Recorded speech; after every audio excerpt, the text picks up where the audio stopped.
Hello everyone, welcome, good afternoon. Hope everybody was able to have like a good lunch and be able to enjoy. Hope I don't make you to sleep in this session here, okay? One of the interesting things, just to break the ice and get everybody like a little bit more engaged, who's here is the first time or like maybe less than 3 times in the reInvent or first time? Wow. Quite a bit of people here. That is amazing. Who is maybe more than 10 times in reInvent? Nobody? Really? Why I'm asking this because actually a customer asked me yesterday, and I was starting reflecting, and this is my 12th time in reInvent, right? I remember when Trent came from the first time in the reInvent, was the first cybersecurity vendor being participating in the reInvent, and being like seeing the evolution, how much like effort and like everything that is being built in the reInvent is super like impressive. Thank you for helping me to understand if it's your first time or not. But today we are going to dive into the reality of like how like AI it is becoming one of the most innovative environments and most innovative like a driving for organizations, but at the same time how AI is transforming and becoming the new battleground for attackers, like how they are taking advantage on this new era, right? As we are evolving, creating more AI infrastructure applications, utilizing the cloud-native services, how is your new strategy for protecting those environments? That is one of the most important things that we wanted to discuss today. And when we go here, starting thinking about like, this is your mission briefing for a modern AI security and how you can strategizing AI in a different way. A lot of people sometimes they think, no, AI is just like adding the guardrails or just like using the model safety in the AI application. And it's actually not true. There's multiple layers that you can think about protecting when you are building those AI applications. When you think about like this new battlefield, right? AI is accelerating innovation, but at the same time is expanding the attack surface, right? More like environments are being using AI. At the same time, you are expanding how attackers can take advantage or getting in your infrastructure. Every new AI, like a workload that you are building, becoming a new vector for attackers if you don't take the protection layer needed, right? Modern security, it is about embracing innovation while like you are staying ahead of like this adversaries and who is like basically trying to find different approach and different ways to get in your environment. The new battleground, it is not just about infrastructure. For many, many years, we think about the cloud infrastructure, but now it's about the data, the models, the AI pipelines. All that combination right now, it is really important for the life cycle when you are building the AI applications. And if you don't think in a new approach of like how you're protecting, any new like attack vector that you create in one of those points here are very high valuable. Why? Why is that? Because once you affect one of the infrastructure, it can affect the entire ecosystem of your AI application. Okay? And we are going to like in the deeper details of like how attackers can be manipulating those AI applications and taking advantage on that. When you think about like how adversaries are exploiting AI applications, you can think like as a simple flywheel. The data, the models, AI pipelines, and runtime. Attackers treat your AI as their weapon, right? Poisoning data, stealing models, and invading runtime or manipulating inputs. AI is super powerful, but that power also can be hijacked and be utilized for like bad actors for stealing your data, doing data breach of your information, stealing your intellectual property that your organization have been spending so much time and so much money investing on. The important thing here too in this flywheel, it is your user. And when I talk about your user, there's 2 major points. User, it is the user that you are having from your enterprise, your employees utilizing AI. Like everybody here, right, is using in a way generative AI for like ChatGPT, Gemini, some kind of like a bedrock applications that you created for your customers. Like there is some level of like generative AI being used in the applications. How you are monitoring any risks related with those users. That is important. The second part of the users, it is when you build those AI applications, there is like multiple users that you don't have control. You don't know if they are malicious or not. How you are making sure every single prompt that they are interacting with your AI application are safety. And how you also, sometimes the specific prompts are not like direct attacks. They are not a prompt injection that we call. They are indirect attacks. What that means it is, okay, when you request your AI application that maybe will search in a different like source data that will have like cross-site scripting that was created by attacker, and when processed by your AI application, it will create a data breach. People don't think about that, but the input and the output needs to be validated always as an additional layer protection, okay? That's why user is critical in this main like flywheel here when you were talking about. Data poisoning. Right? A lot of people talk about data poisoning, and it's one of the most damaging attacks. By injecting bad data into training sets or fine-tuning process, this can manipulate how your models are going to act, or basically creating the response for your users, like employees, as I mentioned, and your user as a customers, as one example. Making sure every single data that you are using in the data sets are being like safe, and they don't have like any kind of like malicious content. It is critical for every single AI models that you are training, but also the database vector that you are creating, okay? Model thief. This is important because a lot of people forget that like models can be actually stolen in some cases and redeploy it in infrastructure. One interesting thing about like this session, it is the name of this session was based actually in a thread research that was made by one of the Trend Micro thread research, Alfredo Oliveira and David Fisher. They find out like that like specifically models can be utilized as a way for you to export the model from containers, manipulated the way how they were being trained, and redeploy again to the container. And the application, it is actually changing the outcome of the responses, right? That's why when you think about model thief, it is not just like about manipulating, but also attackers right now, they are trying to get your models to resold in the actual bad market, right? It's intellectual property. A lot of customers here, they not just use the regular data, but also sensitive data as part of the training, okay? They are kind of like what we call the new crown jewels for organizations, right?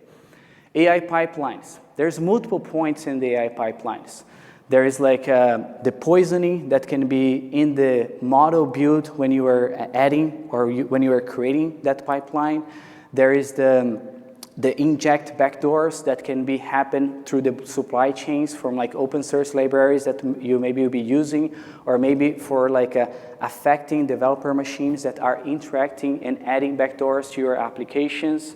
There is a way to manipulate and alter the outputs from those applications. Prompt injection for sure and inference attacks are the most common for like exploitation. And shadow AIs are becoming one of the biggest problems. And when I say about shadow AIs, it is, do you have a full visibility of like all the AIs that your organizations are using today? A lot of companies, they don't, right? And it's complex because every single person, every single developer, every single cloud architect, in some ways they are using different tools. And having that full visibility for like everything that is like AI technologies, it is important for you to minimize that shadow AI problems that you may have in your organization, okay? I don't know if you saw or you're monitoring a lot of Reddit. Who reads Reddit here? Okay, half of the room, that's good. I was reading this one and catch my eye and it's like, I need to use this in my slides this week, right? This was like an organization that was sharing their challenge about like why they fail in an AI project. And I love and highlight this specifically spot here where they are saying, our mistake was relying on model safety alone and not like in runtime guardrails. Why I highlight about this? Because model safety, it was created for one specific outcome, for every single model. And every single model has your own way to do model safety. But every single organization, they have your own guardrails that they should be created on top of that. You are not just going to be trusting in the model safety from like every single model that there is outside, because you have no validation in a lot of cases. There is some specifically companies that do the testings and all of that, but having your own guardrails that you can making sure which kind of protection you have for every single AI agent, agentic architecture, and AI applications, it is extremely important, okay? Please, making sure you have that. Don't get the same mistake. What I bring about this, because I think sharing, it is important. Bringing that as a highlight for people to remember when they are building that, it is extremely important for all of us. Traditional defenses are very reactive. We know of this, right? For many, many years, we have been using specific technologies that are being the same for like protecting workloads, protecting serverless, or protecting like containers in some cases. AI threats evolve too quickly. Like what was AI 6 months ago, it is completely different than right now. Model drifts, pipeline updates, constantly agents making a huge amount of like automation decisions, more and more with agentic approach. It is extremely important for us to start rethinking, not in like a static approach of protection, but in a more proactive approach of like how we are protecting our own agentic infrastructure and AI applications, okay? You need to be adaptive, you need to be proactive, and you need to have some kind of like AI awareness that the AI can learn through the process and understand your risk prioritization for you to mitigate it as soon as possible before going to production. I created like a little lineup of like this session with like the different layers that we should be reflecting about, right? And let's begin at the foundation here, data. Most AI risks originated actually in the data, right? AI systems often process massive amounts of data, and any blind spots how data can be stored, shared, and classified becomes a direct attack vector for like specific attacks. This visibility here, it is a portion of your data that is considered classified data, right? You know what is that data, you know the information usually, but that's like just the surface, right? Majority of the data that we actually have are under like that surface, are like unknown data, are unclassified, are like unprotected data that a lot of times people forget about that. They use as part of the training, they use as the database factory, they use as the DeFi creation for your AI applications, but they actually forgot to check and validate it if there is any sensitive information before the actual utilization of that. And this is where things can be a little bit tricky here. Like understanding that data and understanding if they are sensitive, and for sure you can use for your AI applications. But now, okay, my AI application is utilizing one specific set of like sensitive information. The level of protection on that application needs to be way higher, because the risk of data exfiltration is extremely high and risky for the organization, okay? When you talk about data leakage, can happen anywhere, during training, inference logs, through APIs communication, even through models outputs, right? The interaction that you have with the models. Attacks exploits these weak points to extract any kind of like sensitive information that they may find. PII data, information about passports, people, emails, account information, and so on, depending the level of like what is your organization providing outside, right? And they can do some level of like reverse engineering depending the information that they get. Our response here, and the way how you should be thinking, it is like, how can you create a data posture security management, right? How you can start monitoring every single data set before the actual training, before the actual utilization by your AI applications, and understanding which ones are sensitive, which ones have like intellectual property from your organization, and which ones are like actually no problem, right? It's a public information that can be utilized, and if you have any attack on this application, even it's like compromising the image from your organization, they are not compromising the data that is the most important and the crowd use for a lot of companies. Okay, the next one. We move to the stack up and we talk about like AI microservices, like supply chains. AI components depend on like a countless number of like libraries, open source applications that is being utilized outside, containers and external services, right? Each of like has an indirect way for infiltration by attackers, right? More and more we see supply chain attacks in the organizations.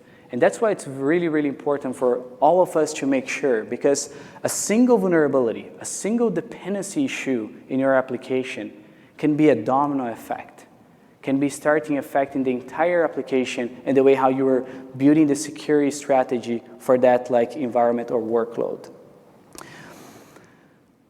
When a new component it is compromised, the entire life cycle will be affected. And not just like the runtime, but also any new application that is being utilizing the foundation that you use for other applications, right? That's why it's important to have a continuously monitoring for any vulnerability in the pipeline, in the supply chain, secrets that can be forgotten inside the container image, malwares that can be embedded by attackers, and so on. And when we talk about like attack vectors, right, there's three major ones that I actually got here. Dependency poisoning. This is probably one of the most common when you are using a lot of the open source libraries and if you are not validating those. Unverified image, that is very, very important for all of us. I know we talk about shift left security, we talk about container image scanning. It's still a lot of companies missing that basic or foundation layer protection. Very, very important for all of you to make sure. And when we talk about like, it's not just looking for vulnerabilities, but also looking for secrets. Recently, we have been finding more and more container image that are public facing, that in some ways there is a way for you to access secrets inside the container image that can compromise your cloud infrastructure. Because it could be AWS credentials, it could be applications credentials that are like plain text forgotten inside the actual containers, right? Really important for you to make sure you are validated and verifying and maybe creating like a signature for every single image. This way, if there is any kind of like a compromised supply chain, the image needs to be validated by your security controls that you have it. And pipeline compromise, right? Adversaries trying to affect the systems, not just like the regular, from like a code repository to the CI/CD pipeline, but from the developer machines. More attacks are being affected the developers that can drive malicious code to the actual supply chain that needs to be validated. When you talk about this, we are talking about like CI/CD pipeline verification. We are talking about container and code integrity checking for vulnerabilities, secrets, malwares, misconfiguration, and all that information being part of like your application visibility.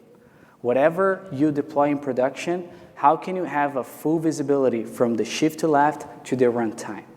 Okay. Model and AI agents, and when like things can go like rogue, right? Models and agents can become like attack vector themselves. Once they are compromised, they can basically interact with your systems and affecting the way how they are being manipulated or getting information that can be exfiltrated outside and can be basically affecting data and be harmful for the infrastructure that you build, right? Models can be poisoning, manipulated, or misled through subtle adversaries, right, inputs. AI agents which can act autonomously introduce the entire new class of like risks that can affect the entire infrastructure when you are building the agentic approach. When you are talking about like agentic approach, if you have an AI agent that is going outside their like scope, right, this is actually interesting conversation because yesterday I was talking like with like one of the biggest software organizations in the globe. And one of the biggest challenges that they are facing right now, they are creating more and more agents as part of their agentic approach, but they don't have a ways to control the scope of the agent. If the agent is starting acting in a different approach as they created, they don't have a way to remediate it.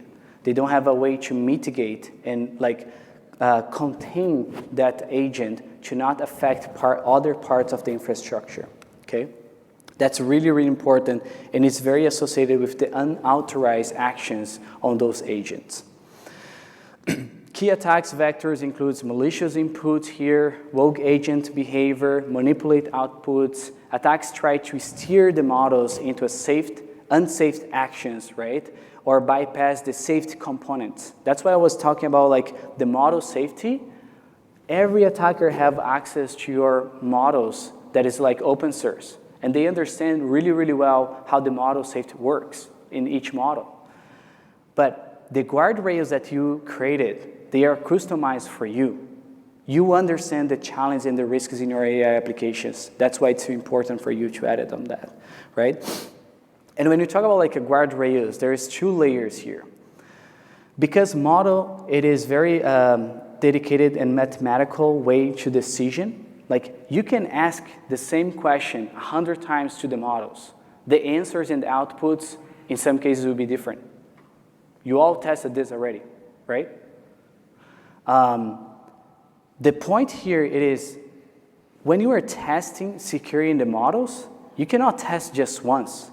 You need to keep continuously testing the models to make sure maybe that attack that didn't work today, maybe will work tomorrow.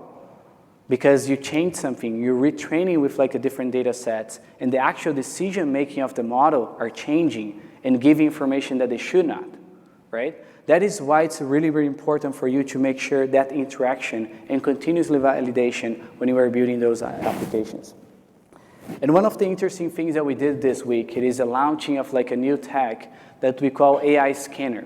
What that means, it is, okay, you can point it out, AI application, the API endpoint. We are going to scan that AI application for sensitive data disclosure, for prompt injections, system prompt leakage, malicious code generation, agent tool definitions leakage, and many other things associated with the OWASP top 10 for LLMs and generative AI. Those informations and those risks are being utilized by our systems in the back end, what we call LLM Judge. Our LLM Judge, it is embedded as part of the guardrails. This way, whatever risks we detect there, it can be automatically protected. I like to say, for people who know Trend, this is the new virtual patching for AI applications, right?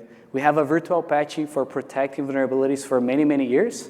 This is a new approach of how we are protecting the application, the AI applications in real time as we identify those risks right away. Okay, this basically extends of how you are creating a prevention mechanism for every single OWASP top 10 being analyzed by your scanner as one example.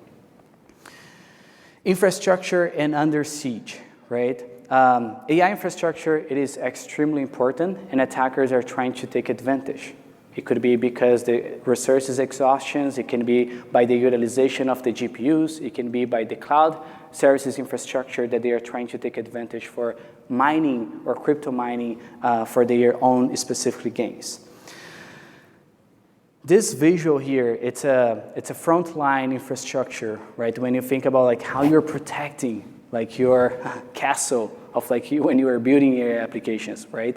Compute, privilege access, access coverage from the different AI applications or containers or microservices, all that highlights a huge impact that can affect the AI applications. But when you think about this, usually a lot of customers are concerned about how attackers are not being compromising my infrastructure for resources exhaustion, for increasing the cost of the GPU's utilization that happens in some cases when they have access to your infrastructure, and also data leakage, right? Those are the 3 most critical things that I usually hear from customers. When infrastructure controls are weak, attackers can hijack workloads and drain resources and take advantage of your cloud accounts. There are companies that went bankrupt because this kind of like attacks back in the day, right? I hope no more, as more people are aware about the security elements that they should be adding for every single account. But it's really, really important for all of us to remember that security needs to be created from the scratch, from the moment that you are building your AI infrastructure, okay? When you think about like those different like attack vectors on the infrastructure, a lot of times are related with the privilege escalation, cloud misconfigurations, and vulnerabilities that can be affected from outside to inside the organizations. A lot of them, they are focusing like a denial of services, right? Basically stopping your systems to work, right? And people won't be able to access. In a lot of cases also, as I mentioned, the cost increase that can create like a massive problem for some organizations, okay? Infrastructure, it is important because you need to think about like the AI security posture management, how you are monitoring for every potential misconfiguration in Bedrock, SageMaker, or any other infrastructure that you are using from the cloud provider, but also how you tie in that with the new compliances, like it could be the EU Act from Europe, it can be like a new systems from the CSA in US, it can be from OWASP Top 10, that like it is being very vocal, like how you should be looking for those risks involving AI applications. All those elements are tying in with the AI secure posture management. The other point it is AI models, resources, controls.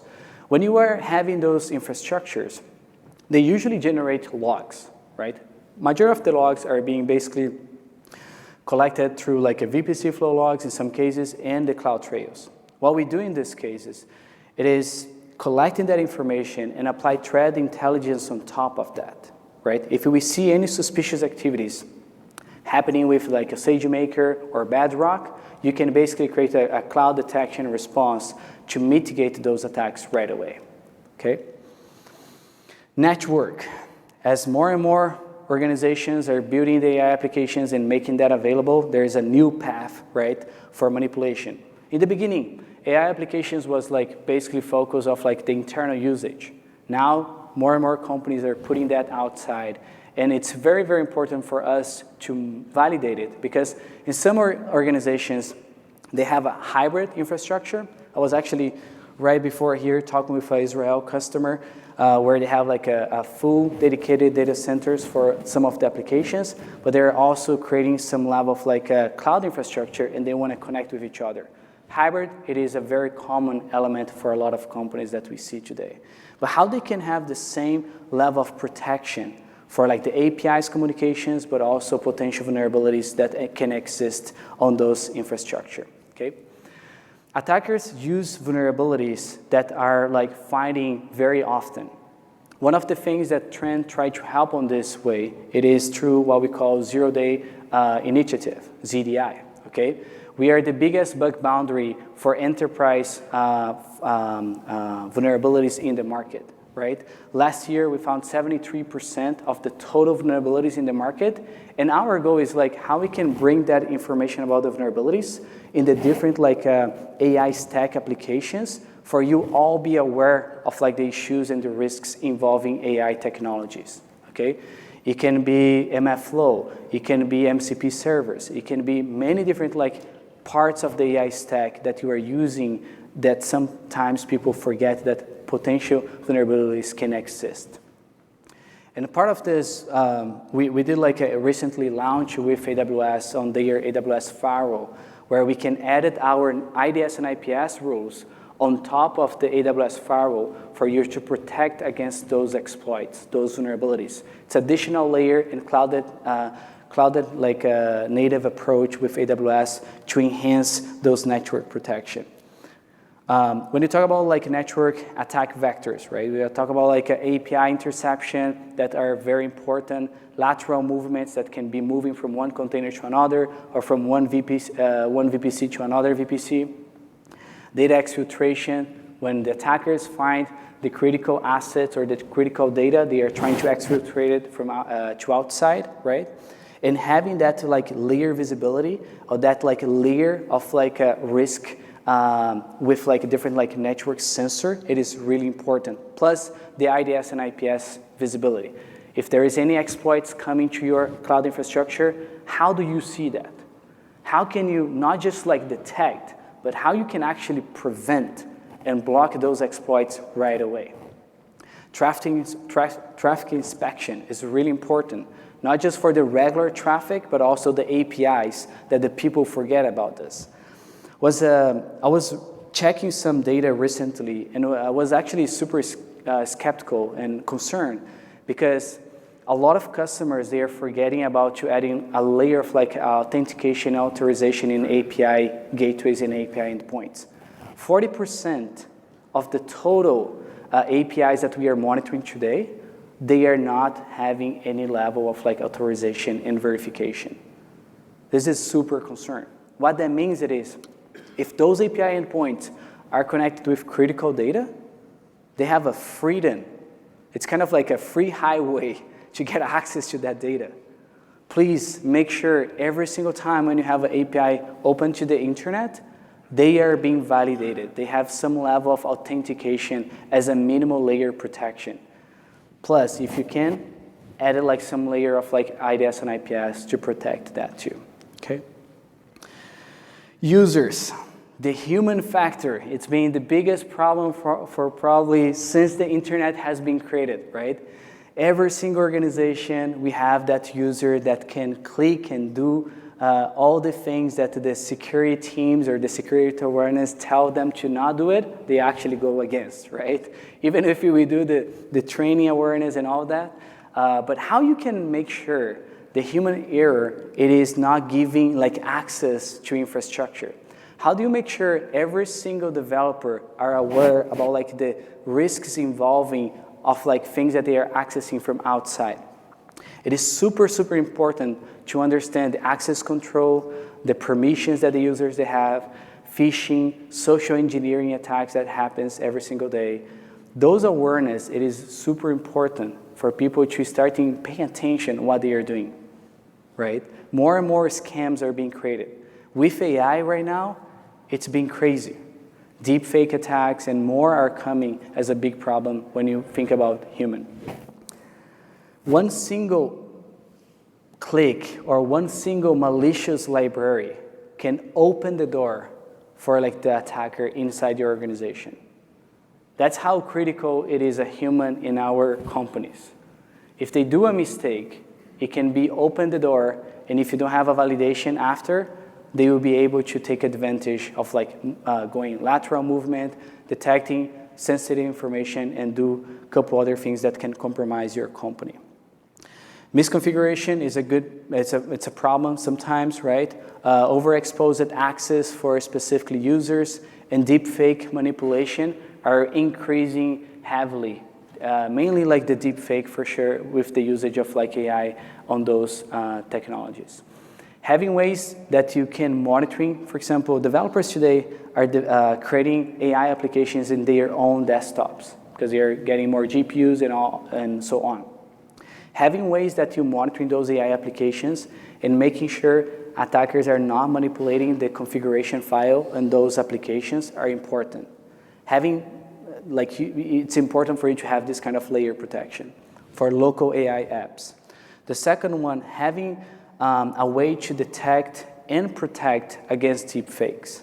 Okay, that's important. And phishing attacks, for sure, every single organization should have already because it's increasing every single day with AI. Okay, as we wrap up here, the mission is, I think it's very clear, right? We create like a little a flow of like coming from the data to the users, the last point in every single organization. Securing AI requires a connecting every single layer from the data to the users with a full visibility and proactive controls. When you think about this, it is like not just adding one layer protection. AI security only works when data, models, pipelines, and runtime are unified under a single security lens. Why do I say this? It is sometimes if you have like disparate technologies for data, for AI pipelines, or for models, the problem in this case, it is you are not correlating those telemetries. You are not correlating the findings that can help us to create like a mitigation, detection, and response. Super important for all of you to make sure those points. As I mentioned, this session here was actually based in one of the thread research that we found globally. It's called, this article was called Silent Sabotage, Weaponizing AI Models and Exposed Containers. This case, a malicious actor was able, through an exposed container that was public-facing, extract the model, right?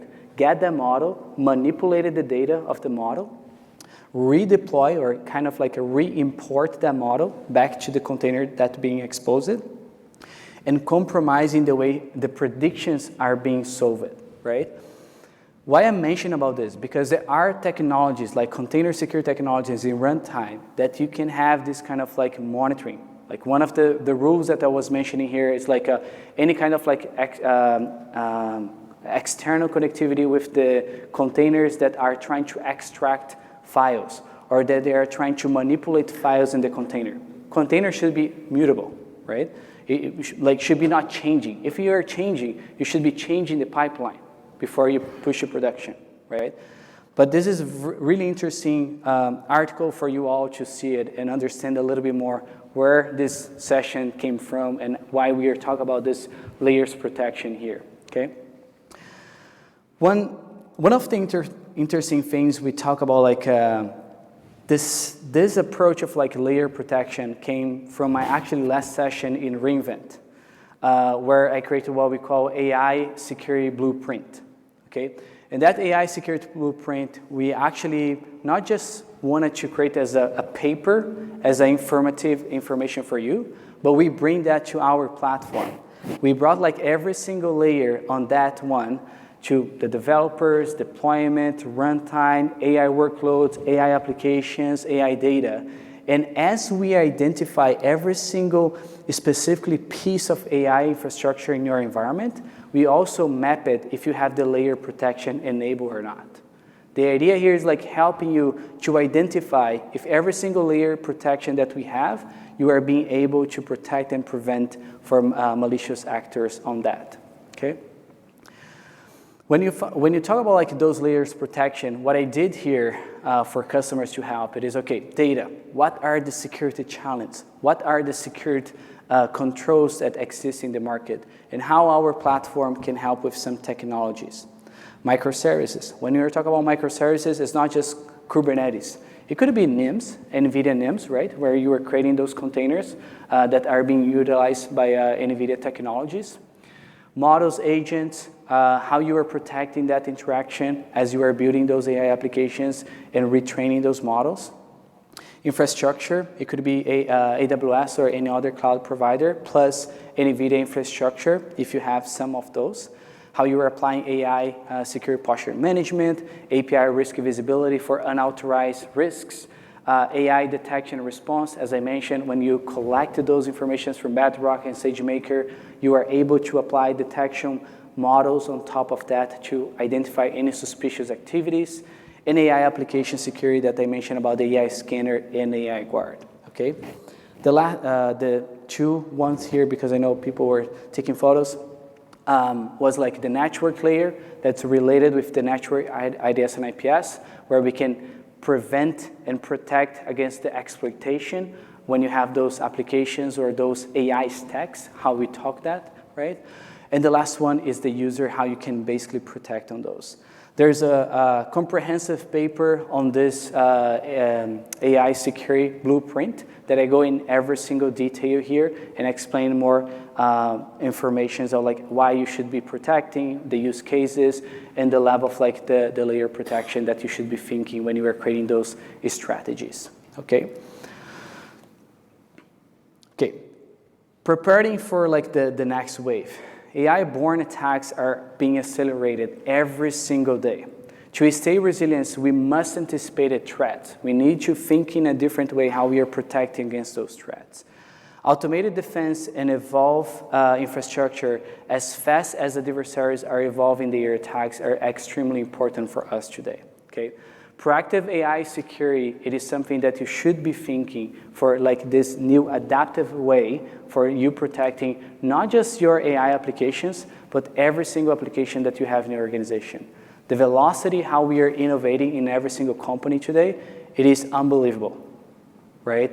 We release new applications, we release new versions every couple of minutes in those companies here today. Okay, we are doing some pretty cool stuff. I don't know if you saw what we call a Trend Vision 1 Vault. People in the United States can win $10,000 if they crack the code. This session is giving one of the codes for you to have the way to test it and trying to crack the code. The number 3, it is the number that I'm giving from the session. I hope some of you will win, okay? We are playing this since Black Hat and nobody was able to crack. And I hope somebody this time in a reInvent will be able to crack the code for the $10,000, okay? Without more, I want to say thank you so much for joining me today in this session. Really appreciate your attention. And if there is any question, I'm open because there is actually time here that I can answer some of the questions. But thank you so much, everyone. Really appreciate it.